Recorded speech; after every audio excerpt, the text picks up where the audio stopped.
sebet laing kono to wau. Raminggih Bidutama Raden Anoman mangsa kaliyan Senopati Pancawati cucuke ngajurit. Diktiya Jambu Mangli Somangliawan. Sak siraning Jambu Mangli Mangliawan. Sira kawontraning Suramadiloga. Raden Anoman anjagi pabalisaning para wadyabala sawira kiri. Diri Raden Arya Wibisana sowan wonten ing kasadan Giri Toba arsa mboyong Raden Lesmana. Bawane kala semana para kawula ing Praja Pancawati tintring sawya nampa pangandikan Raden Wibisana kalamunta bakal kedatengan Senopati Raden Arya Kumbakarna. Sangka agenge pasungkawa sanalika bisa nimbulaken pangaribawa satemah dadi goro-goro. Candraning goro-goro bumi gonjang langit gemarang tangisi bumi kelawan langit. Tangisi bumi lindu jero kaping 7 katon mangambal-ambal jagat lir ginuncang-goncang. Tangisi langit udan balasala mangsa gumung pating palangkung tejo mangkara-kara dete Trawati gunung longsor talu padha dili gunung. Sanes prangkura rubuhan adang dalan yayah babatan pacing ing bawana katon kagiri-giri. Milalai kok tangkap-tangkap polintang pinduri nuntoro-toro dadatit pating kelawar suara tahun pating celorot. Lawang selemanan kawet buja-buja cukup busulan yang kawat condro dimuka bayu likini buru-keburu kini ucak-ucak gamil royo. Puncaing gunung jamur tipe kaya gempal-gempal petitangan tuh buku kumpat kapital nyayah pecut penjalin tinggal nyekti kalamun tangpat nyonggo bumi. Akeh dewa kang sanukan toko wijodan jele kepati kok gedining goro-goro. Sirping goro-goro kocapo. Ana swara lir gundala sasra gundala glap sasra sewu glap sewu muni bareng. Kaya diangur mati marang mijiliro Kyai Semar saat majal prima kandhe kang sami gegutikan wonten Ngororonggo.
Kemempengan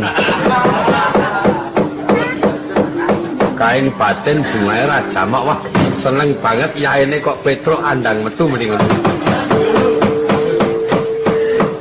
metu dedu terus nembang pangkur ini sakjroning ana tembang pangkur apa Mbah Rawa sing muni sakjroning cengkeng nembang pangkur ana wong ngalamun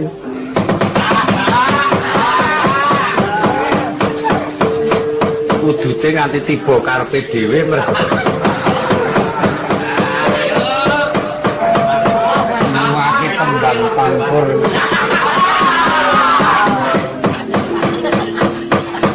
wah lah wong tembange kaya ngene rasane ndak heboh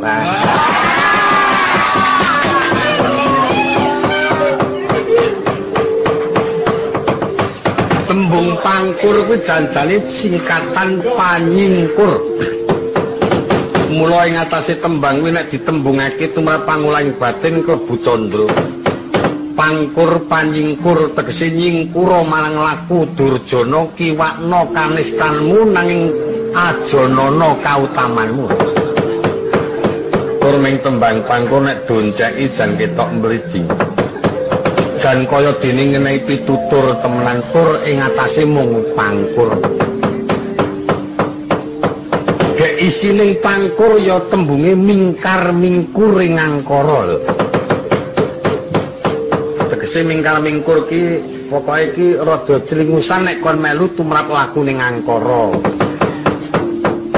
Uripe manungsa kuwi paedahe besok yen wis tekan titi mangsane ninggalo asma kang becik gondo kang arum ya ana koleman tembang pangkur ki kena kanggo tulodo sepi mring pamrih ramya mring gawe kuwi tumrap penemuku kaya ngono sepi ing pamrih ki paribasane temandang gawe sing mbantu negara bantu marang para kanca masyarakat ning ora milik marang perbiya ora mirik bondo donya jenenge sepi ing pamrih rame ing gawe sing pokok ki ngatasi kawula kelawan Gusti bisa manunggal dadi siji aja nganti ana rasa bedak-bedake wong sugih bedake karo wong miskin wong gedhe bedake karo wong cilik aja awit ngelingono arep gedhe cilik sugih mlarata sesuk nek mati dalane mung siji ana kono ku nek batin tan jan lonong pikir kaya ngeres kae. Ning aran wong kita ora gampang uripe menungso ana tembung ora gampang urip ning alam donya. Jalaran cok kebidung marang laku ning pengaruh ngono kae. Dadi mumpung aku isih geduga. Wah, lah tak cara mongso ngono kae. Ngiwa nubruk nengen nyaut ngono kae mumpung isih geduga iso tekan akeh tembene bakal gedung. Ing atase tembang pangkur tak pikir-pikir mah werna-werna. Ya karo meyem-yem mati. Tak ngundang Garing, takone mrene perlu bukae kanca omong-omongan. Kang Garing, apa? Iki ngopo? Rene ya, kok sikik Lah mun nyetuki ngapa to? Bakar pohung. Pohung ki apa? Tela. Panen apa? Wis lek nyolong. Weh. Wong kok kulino dawa tangane. Tangan cindhek kok ngono kok trampil nek nyolong. Kowe mau nembang apa tau? Pangkur. Ning bareng tak teliti apik ring tembunge pangkur. Oh iya. Kowe mrene yo. Kok kek tak ninting tembang sing apik ya. Ya. Lumbung desa pratani padha makarya.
Iki ngapa ya ki? Gamelane leren kok klutak-klutuk. Ya ngapa kowe iki? Lah wong gendeng pirang-pirang dolanan pirang-pirang mbok yo usul dhewe, usaha dhewe. Lah kok nempel-nempel kok ang. Tambangane usaha wong ana sing ditempili kok ya. Ora kena. Wis ora iso kudu golek dhewe, ora kena nempel. Ayo ngono-ngono ki gemantung sing ditempili ayo. Iya. Dadak kon usaha. Ang senengane tok ngurusi ngono kuwi kok Bagong iki. Reng apa? Ora mergo ngono. Arepa ming dolanan sepele, gendingan sepele. Ning watone iso kompak wong telu ya apik sing ngetakke, wong papat ya apik sing ngetakke. Arepa gendinge daki-daki kae nek le ngetakke iki ora iso kompak. Alah. Ah, ora ngono, sing pokok ora le komplak. Komplak. Kekompakan, kekomplakan. Hanya lambene elek. Nek tinggo wong telu amrih runtute iso kompak piye to? Ha ngene. Aku sing lumbung desa. Kowe pratani padha makarya ya Bagong. Ayo co ngono kae. Yuraku juko pari kowe nata lesung nyandak al Bagong. Ayo yu. Yuraku bareng nutu nek es rampung nuliadan Jur Bagong. Ayo Kang Yuraku jangan tumandang kowe rasa beras aneng lumpang Bagong tak-tok ngono ora kompak mah apik iki jan apik iki komplak aja lumbung desa pratani padha makarya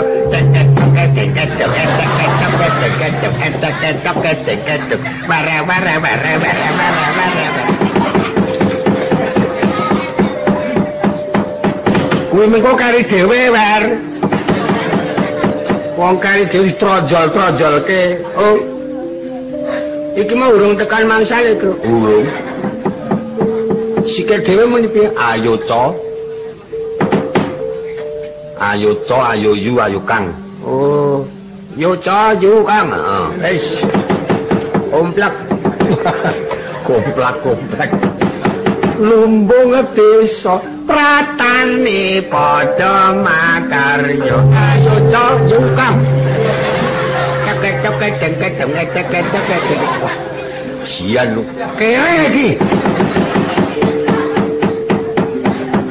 kena rasane kene arep kono reget-regeti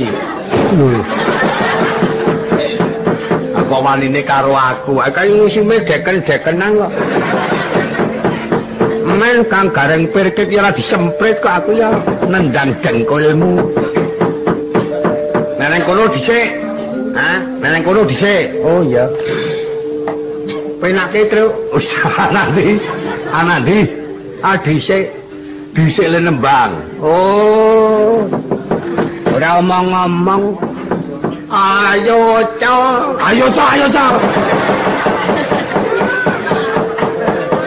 kowe muni lumbung desa wo goblok lumbung desa pratane padha makarya ayo cok apa iki lumbung desa pratane padha makarya ayo cok lumbung desa aku men padha wae ora arang isane lumbung nek isane kono Wanggereng kono iso merantasi gawe takon sing untir kono. Lumbung desa saut.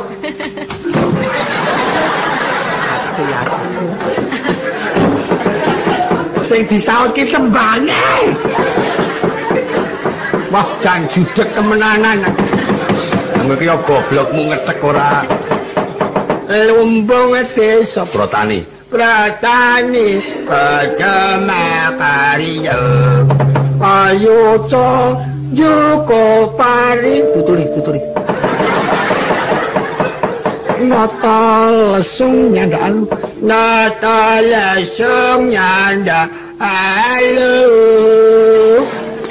ayo yuk bareng nutu nek rampung nuli adang nek rampung datang ayo kang daya mandang nek wis madang caturu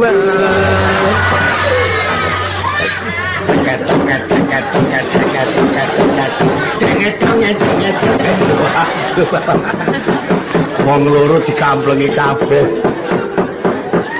wong kok ngono kok dinehi nyawa lho mangkat ndang madang do turu wae njur paedahe nang lemu awak apa piye bar madang kok turu sing madang mono turu mono sing ngingon iku sing gedak-gedek mangan dina ping 3 kok ping turu tangi turu main ayo kadang ya wis obi ngono kok muni obi ora. Aku karo sing jenenge Bagong iki mangkal tenan. Wong tembange Petruk mau kena dirupaka apik sirku mono ya arek melu ngrupaka tembang mah Bagong tronjol-tronjol. Mumpung kowe tekan kene karo aku. Aku tak takon, Kang. Takon apa, Kang? Tak takon karo kowe. Aku tak takon Wangsulana. Wong urip ana ngalam donya. Wah, penting iki. Kuwi sing kepenak dhewe dadi wong apa jajane. Wangsulana. Sing kepenak. Kuwi wong turu. Kale mayur temen wong turu kuwi jenenge ora wong wangsulan. Nek kowe takon karo aku, Truk, kepenake menungso sing urip ana mertapada kuwi sing tegese ora kokean pikiran. Kuwi nek miturut saka penemuku, kuwi sing dadi wong tani. Kok dadi wong tani? Wong tani iki tanpa pikiran. Pikirane kejaba ming nandur karo ngrabuk panen. Nek tanpa nganggo pikiran iki bakal keluputan karo negara, ngono lho. Mongko mangkat ya kena, ora ya kena. Ya wis semono nek pancen taline kuwi kuat temenanan kowe ngerti ya. Wah, sugih. Sugih apa? Lho, sugih bondo. Sugih bondo sing sugih rejeki. Sugih bebek, sugih meri. Iku kebon duwe sapi. Ya amben kebak tinggi pokoke. Waton Seloyo to kae. Ngomong-ngomongane Bagong iki celemang-celemong mantel kae. Kuwi jenenge kowe wong goblok. Kok goblok? Nek caraku uripe menungso kuwi sing paling kepenak. Nek caraku kuwi dadi pegawe. Bu. Bayare mesti mongko saiki modele tumpakane mesti paling murah sepeda motor kuwi paling murah. Nek dong dina prei tindak karo garwane bareng boncengan. Nyekel ditokeh sandangane apik-apik, sepatune mengkilat, jakete anyar, katoke wul, kaca mripate sing larang, yo nganggo topi. Wah. Garwane celana panjang yo nganggo jaket, kalungan slentil ae. Mlaku kesliyo. Wong ayu kok mlaku kesliyo ki junare. Ning kono kuwi kepenake, Reng. Mongko pendak sasi nampa bayar. Wah, kowe iki jenenge wong bodho kok. Nek ora keluputan karo negara, nek keluputan karo negara ora urung sepisan dibukani ping pindho leren. Aku mergo main pikiran nang kono kuwi. Ayo aja nganti luput wong gawean. Nek aku seneng dadi wong tani. Wah, wong tani ki isuk-isuk wis manggul pacul. Awake celumut, nek wong sing pegawe isu-isu adus nganggo wedang. Sabune wangi, anduke anyar. Nek wong tani tangi turu adus lendut. Ora cilaka kowe. Ning kosok baline nek laku nyambut gawe tani jebluk pari do ora metu kuwi arep ngliwet dhuwit kok. Lah pokok wong tani kuwi saka gurune negara kuwi aja nyepelekke. Lu pegawe ya bebaune negara. Kowe tanpa pegawe tanpa pengertian ngono. Kowe tanpa wong tani ya ngelih wetengmu. Oh, ane wong tani cilaka apa ora jajali wis. Udan ngeyes nang sawah nganggo caping. Nek sawah kena ora kena sawahe dhewe kok. Ora iso wong tani numpak wit montor. Wong tani sugih nunggang kebo kene. Ini malah ampun nunggang kebo terus nunggang pit motor. Oh iya. Kowe nunggang pit motor ning kota ngebut weng mesti ana wong ndongak-ndongake mudara mrene ngono. Nan paling ora ngene kuwi lho wong nunggang pit cenanangan ke mudara mrene ngono. Wis yakin kuwi. Nek wong nunggang kebo ora ana wong ndongak-ndongake matur kacap ngalih ana kebo. Terhormat. Rahasiane ngono kuwi luwe-luwe nek kowe mengko nang dalan kena momen layang murah komplit wis cilaka gedendo sidang. Ya ta, kuwi lak jenenge alangan ringan nek berat ngambung tukulan klungsu. Awakmu lara pite rengsek. Nek nunggang kebo ana momen kebo ra ana.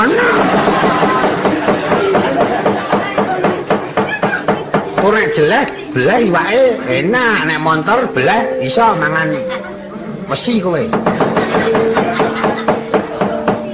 Tekle kena ngrekore. Lho ning kuwi tenane nang kono kuwi. Dipikiran wis. Nek wong tani tangi turu udan-udan arep menyang sawegah nang omah. Kemulan sarung kalungan anduk. Ngaduk wedang sing cilik-cilik cangkire kan sing wontol-ireng kaya gulane sing gedhi kae. Yuk bakar jagung. Yuk udut sing wedi kanggo mas sripit. Weh. Sripit. Joke Mbak mesti ngono. Nek kowe tangi turu arep ngapa? Arep mlaku-mlaku dalane lunyu. Kodanan masuk angin. Ana ngomah bunet arep bakar apa? Ban. Ya. Ana ban kok dibakar. Lho kuwi ning kono kuwi jenenge kowe ngenyek karo aku kowe ra. Kowe ngenyek karo pegawe kuwi antem. Kowe ngenyek wong tani pacul kowe. Wong tani tani iki apa kok wong pegawe iki apa wong tani apa kok antem ya antem pacul wis gedhoran ngono panjang wong sok beling-beling wis anggere leren tak tembak temenanan kowe ngendi pacule iki wis dolan leren ngono ket mau tak rungokke omong-omongane kok saya suwe saya elek wong tuwa kok ora duwe sebut kok penemune kaya bocah cilik muni awake samplak sisan kowe sing tuwa ora kaya wong tuwa sing enom ora kaya wong enom do nggugu karepe dhewe-dhewe angsulan tendang temenanan kowe aku lek muni kebacut kotok ngene iki ya ora peduli sapa-sapa rungokake nang kuping ora kepenak ngerti ora nek mripatku abang ki tondo nek belekmu aku ki jane Bagong Nesuki ora wedi le diantem ki wedi mripate aku nah mripate ngetke wong saya suwe saya amba kowe meneh ora wedi wong aku sing sedulur tuwa dhewe dingetke wedi kok aja meneh kowe aku nek ngilu gila ya ora wong elek-elek temenanan aku moto do obak-obak saya nesu jaman saiki iki ora ana wong duwe pendirian kaya sing tak omongke mau ya klete-klete tak omongi ya ora mandang pegawe wong tani ora mandang apa wae wektu iki kudu bisa manunggal dadi siji ta Truk bener ora ngono kuwi ngerti ya awit nek dadi loro kok kaya ngajang manunggaling tekad tut wuri sing andayani manut marang ngumbake negara waton kowe ora wani mbadal dawing negara wis ku dadi wong apik karo sapa-sapa sing akur sing bisa lembut ngungkuli banyu agal ngungkuli gunung manjing ajur-ajer kawula karo Gusti kawula kuwi wis lumrah senengane kok dol bedak-bedakake wong tani pegawe wong tani ciling sisan kuwi nek menang karo gareng dupaya apa nek gareng menang karo Petruk arep oleh apa-apa muni ya ora ana wong opah ya ora ana wong ngongkosi wong gelut ning dokon akure mbeling ning pancen tak pikir-pikir ya bener kok wong mau jare wong ngomongake kok ngomongake amre awake dhewe kuwi karo sinambi omong-omongan awusana yo kelantur dadi ting bengkereng nek jane yo aku ya dudu pegawe ki ya dudu wong tani ding wong ngomongake kok cuma amri kepenake wong urip kuwi ana mertapada kuwi kebiane nggugu karo aku wong urip kuwi sing pokok kuwi sehat telung perkara iki ana penerangan sepisan sehat hubungane oh iya dadi karo apa wae karo sapa wae hubungane sing ketok apik antut runtut wong ki nek kokean sedulur ora bakal kelakon kapirang kliti-kliti grimis Mas Bagong mampir ngunjuk nggih lho kliti-kliti golek utangan monggo waten benjing dipun paringaken wangsul lho nang kono ku mergo saka apike hubungan dadi hubungan karo sapa wae iki perlu kuwi sehating hubungan bisa ngurakapi uripmu ngerti ping pindho sehat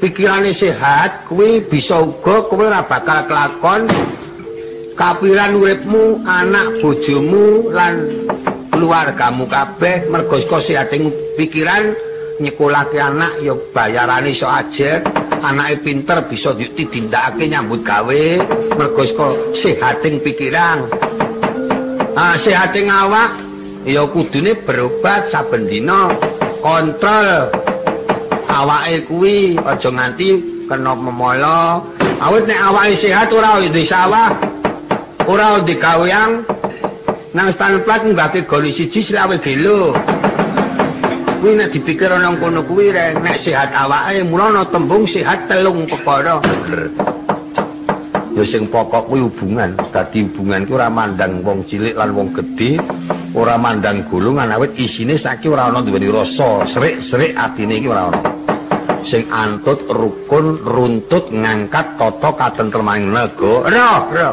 kene iki ngerti persatuan nimbulake kekuatan tanpa bersatu tanpa kekuatan. Lah ngono. Ya nang kutha makutha nang desa madesa kuwi kudu bisa bergedel bersatu. Ngawur wae to. Bergedel. Ala ngesusu-susu. Oh iya nek ngono aku tak manut. Wis omongane Bagong pancen ya cocok temenan. Ya kudune nganggo usaha. Nah. Saiki ayo padha wungon lek-lekan. Mumpung isih nang telok barang rungokno truk lepetan jajale kaya ngopo.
Jenenge dolanan apa rek? Lepetang. Oh. Oh ya iso, Gong. Belum aja ming lepetang mbok ya lontongan ya. Ora umuk kowe nek angker tak takon ora iso wangsulan ngati-ati. Wis mulia. Lepetan angu culi janur kuning aning sate nyoseko nditekku. Iki lho wangsulan kowe muni nyolawuhe nyosambel nyolayae kacang kawak dele kawa wong liya dadi yasana ngono. Oh ya. Lepetan angu culi janur kuning aning sate nyoseko dadi yasana anu nyolawuhe nyosambel nyomuntu anu layae kacang kawak dele kawa wong liya dadi yasambel. Wis moto sambelen. Kayang kita kaya garuh kae. Nek dhewe kae kaya ki nganu rada iso kok bareng ora dhewe kok mah ra iso. Aisane ming rada. Wah apik dolanane Kang Gareng. Wis saiki kowe gendinga. Oh, aku gending ngalah karo kowe isen. Ninting slendro iya. Pimbang berdiri pola juga bimbang desa Pakyar libur keliling dalam kota lihat nona giginya putih-putih rambutnya panjang di ujung dia mau saya mau ingin kenal nona berhenti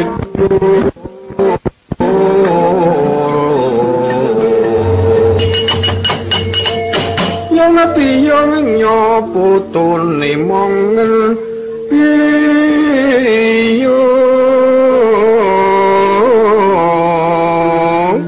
gunakan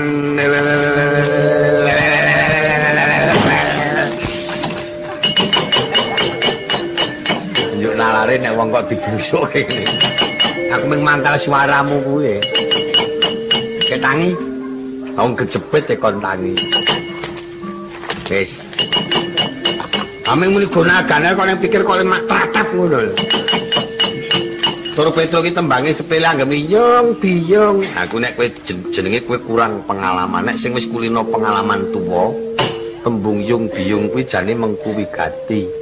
Uripe bocah-bocah kuwi tak paringi prisa supaya bektiya karo biyung karo bapa. Awit biyung kuwi sing napakake 9 sasi 10 dina.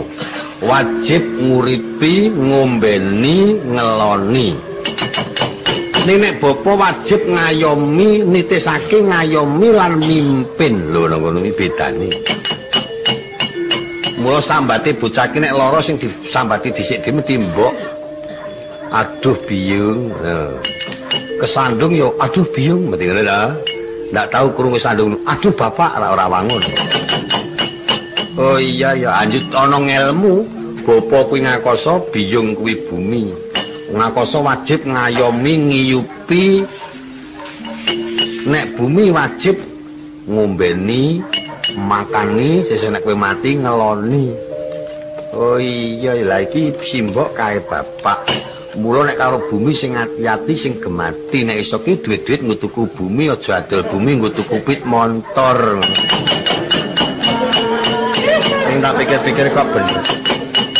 Nek bumi ki awet bisa turun maturun yen kesenengan kuwi ora ngantek 2 tahun wis ambyar. Oh iya ya. Tur ming tembung biyung-biyung jebulane ana intine. Mula ing atase tembang kuwi nek diteliti pancen mengku wigati. Ning suaramu jan cengkokmu mau. Oh, nggon cengkok ngene. Nyong biyong nyoputune mongen biyung.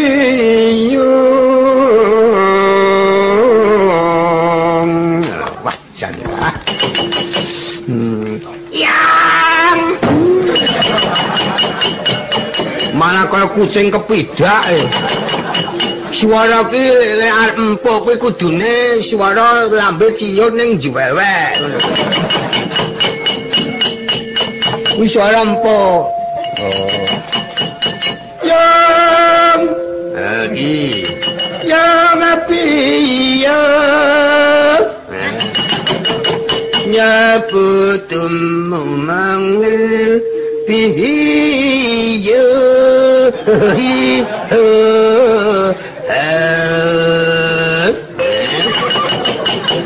gunalakan malah medeni kok gending sing apik dong rujak jeruk enak ing tonggongan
sawane. Sawane apa kuwi? Pocong mengko terus angkatane ladrang rujak jeruk. Iki mora kendangane mentalaman. Oh, mengko ladrangan. Oh, nah ngono ae. Pucuk.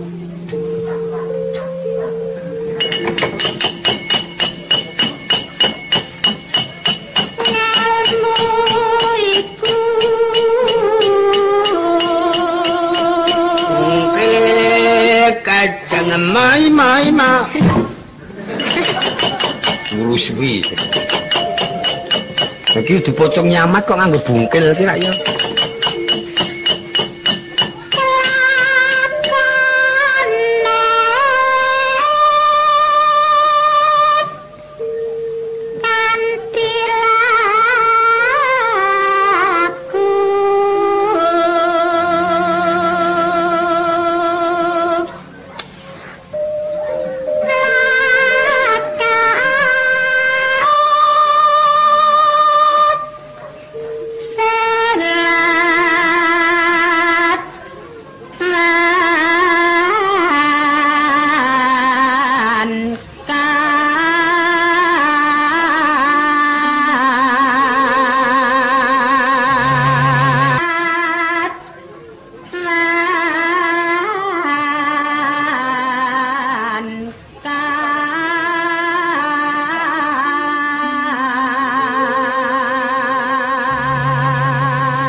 Iki mau cara Yogya to. Nek kowe umpama tak jawi cara kulon iso. Cara kulon Banyumasan iso. Apa nek sing ngatok nehke aku? Rungokno Kang. Iki aku gending Banyumasan, kicir-kicir. Oh, kicir-kicir Banyumasan. Iya, Cacali.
Isu ki apa iwak.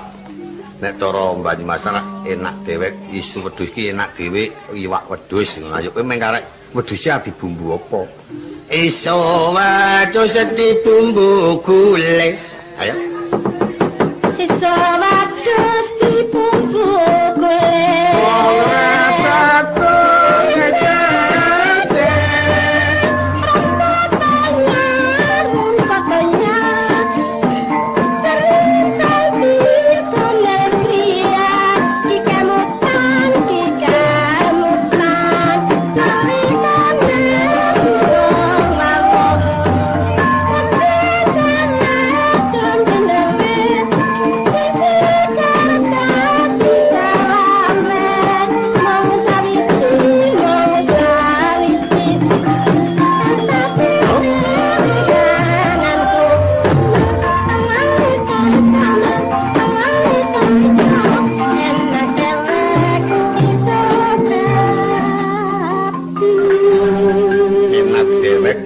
isu babi. Dajali, Tru. Isu babi bumbune petis dajali, Tru. Isu babi bumbune petis. Arep rapi wong ireng manis.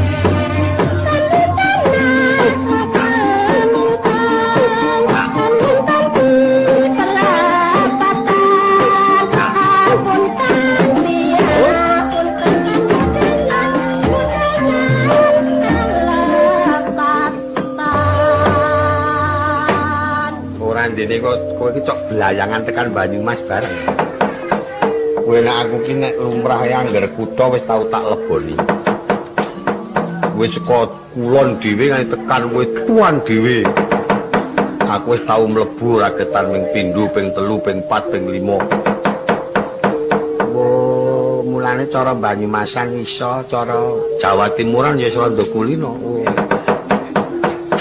Enak dhewe mau isu babi mau isu babi dibumbu petis umpamane arep rabi wong ireng manis ngono ning nek kleru mah arep rabi kleru wong ngemis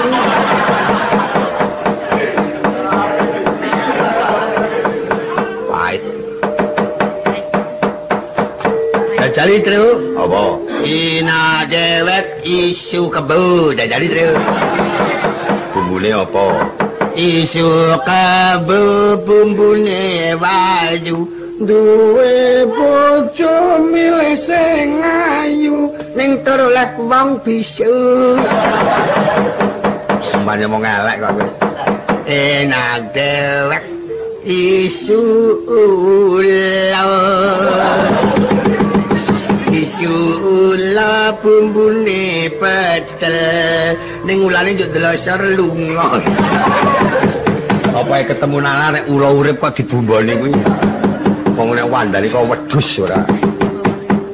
Nek Banyumas aku ora kalah karo Petro. Wah, iki jur-juran. Petro mah jenenge apa, Tru? Kicir-kicir Banyumasan. Iki aku tembunge ming diwalik kowe kicir-kicir, aku ricik-ricik Banyumasan. Ricik-ricik Banyumasan. Ayo.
lawo. Apa Dok upamane? Lawo siwur. Nek matremok awake. Ayo lawo ki lawo semur apa sepur. Nah ya nek perlu sak rile sisan. Kuwi jenenge ricik-ricik Banyumasan. Oh, jajal nek nyoto kowe pengalaman cara Jawa Timuran kaya ngopo, Gong? Rungokne ya. Dimundur ndak kesamplak. Yo. Kendinge apa? Rungokne ya. Iki Jawa Timuran. Ning ning ning nong nong nong Brajagan Surabaya. Jajal.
Bagong sing kali iki malah nyemelangi.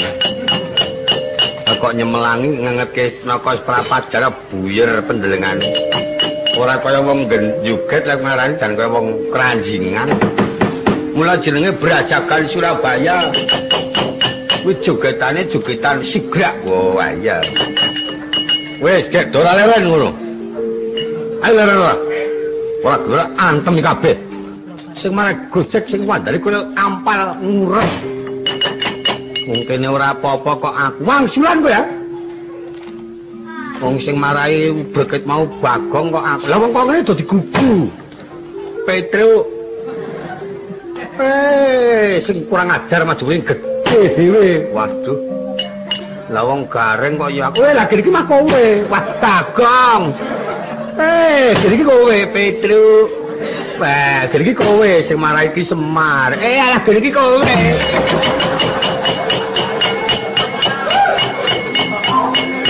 Ya apa umum bapakne disontleng sak kayane. Ala lunga-lunga, kowe kecegur kalian kae lho. Plastike nganti keli. Plastik barang domong nggih, Kang. Apa, Kang? Iyane Semar mulai muring-muring morak mergane. Mau diwanti-wanti karo Ndara Lesmana. Nek geguyon ora oleh suwe-suwe. Wo ngono. Pancen kowe karo aku mungkur mau kuyane wis weling gek ndang do bali. Oh, nek ngono mergo keronden gawe ya tata-tata disebaya. Malah kepeneran iki ana tamu Ndara Wisana sowan ngersane Ndara Lesmana. Prayoga jajal ayo padha melu-melu mangayu bagya tamu.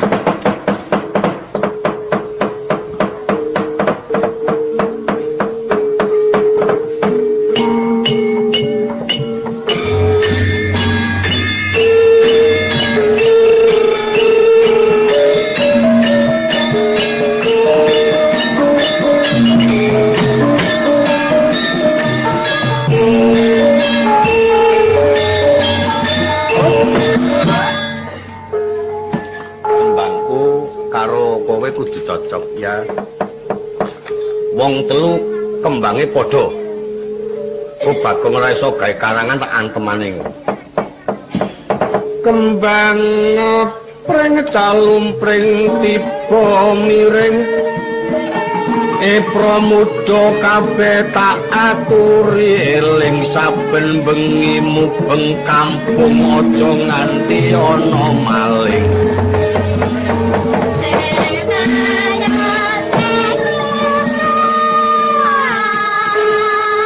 Kembang mau piye, Truk? Kembang pring tumiba miring.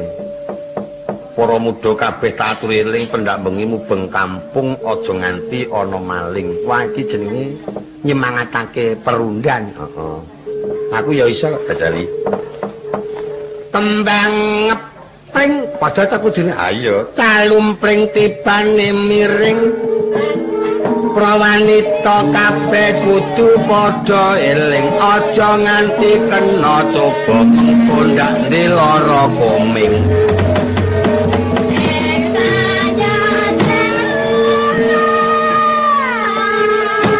Lamun nembang mau piye rek? Kembang pring calumpring tiba miring prawanita kabeh tak aturi eling aja nganti kena panggoda ndak do ndelara koming lalile do sinau. Ayo Bagong kembang pring. Pring kok ngembang terus ta? Seragam kok. Oh. Kembang pring men cari arti bonendi. Calumpring tiba nang lungan. Nang lungan ya. Ana maling kang karenggo koijangan. Aku jenenge saru. Kuwi jenenge saru kuwi. Ngisen-isen ke aku kuwi. Lenggo kowe ya apa? Wingi esuk kae aku ngeruk intip.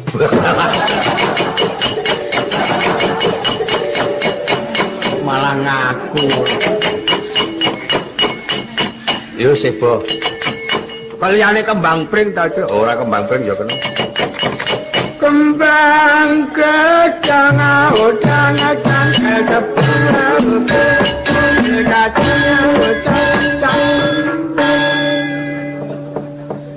iki dadine kleru. Nek benere ngene. Kembang gedang ngono, manten anyar linggo njodang. Nek dolanan umum ngono kuwi. Jodang jomplang ketungkul nyawang sing lanang ala bapak balung pakel alok-alok using. Kembang gedang manten anyar linggo jodang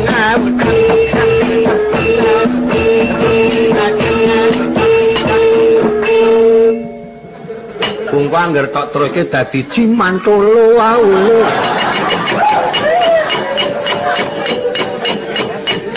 Mangkel to. Amin kembang gedang kaya cabar kemangkel. Kembang gedang manten anyar linggo jodang. Jodang jumplang ketemu nyawa sing lanang. Kalau balung kapake lalo usul goblok. Ning bola-bali kan sing ngendangi nek karo aku sing ngedan.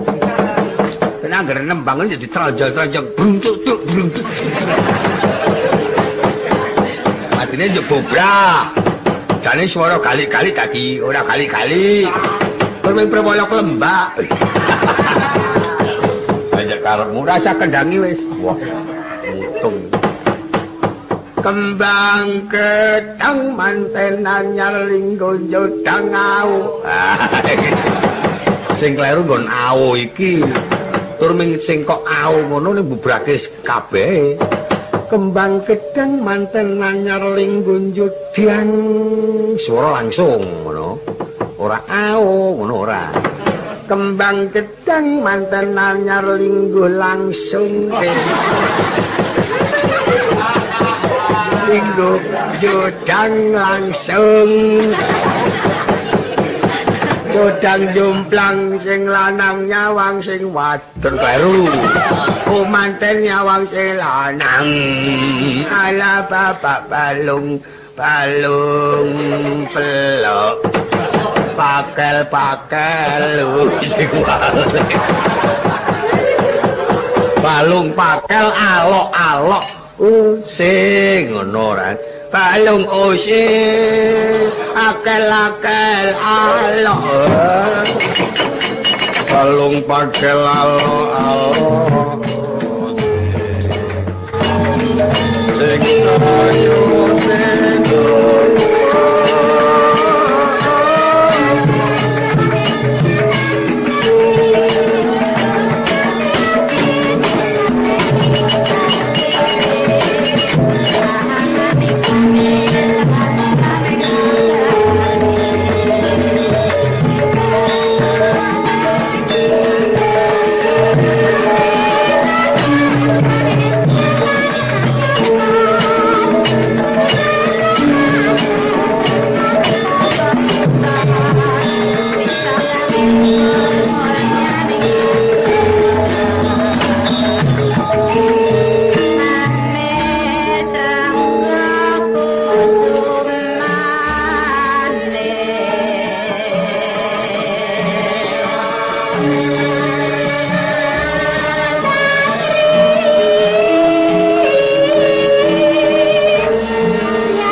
Apa kang kinarep sinambeting carita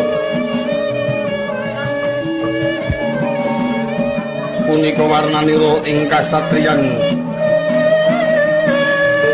Giri Toba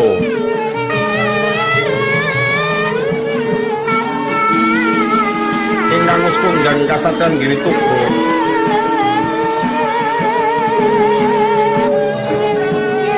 satu moro satu mati jalma moro keplayu manuk mabur ngumpul kasadran bisa diwika kapisanan ning kadhe piyak bal kakung mangemper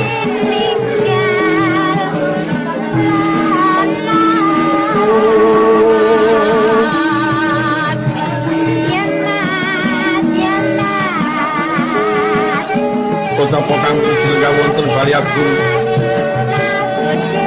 Sentono ing Pancawati dendha kekasih Raden Lesemono Raden Sumitra Putra Raden Nurudoko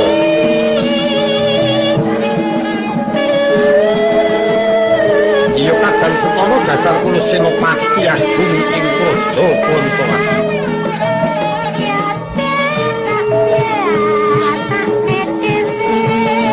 Rikala semono nuju pepanggihan Walengking Layu utusan saka ing Pancawati Satria Sandra Raden Arya Wibisana Arya Brawana Arya Bali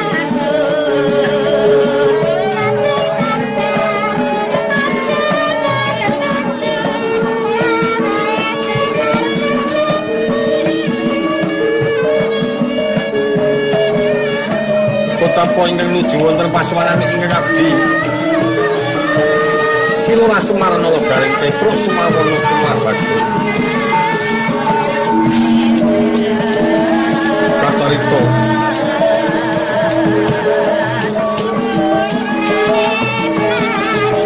Raden Lesemono Arsoana Kalih Malengking Rai Kepareng Pangbat Malengking Kaos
sause sumedi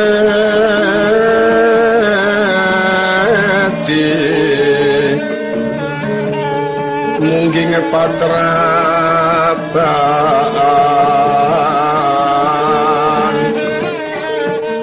kang wani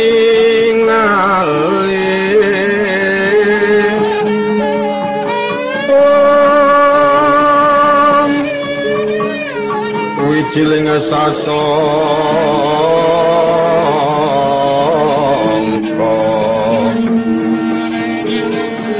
saking